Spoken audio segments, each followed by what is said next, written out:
সালমান খান এবং ভামসি পিটবলের upcoming south mega প্রজেক্টের প্রথম অফিসিয়াল অ্যাসেট আসতে যাচ্ছে আগামী ২৭শে মে, ঈদ উল আজহা উপলক্ষে। মুভিটির official announcement promo video shoot করেছে মেকার্সরা এবং সেটি রিভিল হতে যাচ্ছে আগামী ২৭শে মে, এবং সেখানেই মুভিটির প্লট, কিছুটা স্টোরির আইডিয়া এবং মুভিতে সালমান খানের কেমন লুক হতে যাচ্ছে সেটাই রিভিল করা হবে।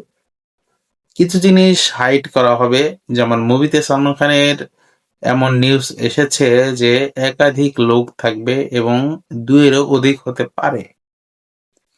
এই নিয়ে সালমান খান এই মুভির লুকের জন্য ৮টা লুক টেস্ট করেছেন, যার মধ্যে বেছে বেছে সিলেক্ট করা হয়েছে যে কোনটি মুভির জন্য অফিসিয়াল লুক হবে। এখন মেকার্সরা কোনটা আমাদের প্রোমোতে দেখাবে এবং কোনটা রিলিজ পর্যন্ত অপেক্ষা করাবে সেটাই এখন দেখার পালা। ভিডিওটি ভালো লেগে থাকলে অবশ্যই লাইক, কমেন্ট, শেয়ার করে যাবেন এবং ২৭শে মে পর্যন্ত অবশ্যই অপেক্ষা করতে থাকবেন এবং ২৭শে মেতেই প্রোমোটি রিলিজ হবে।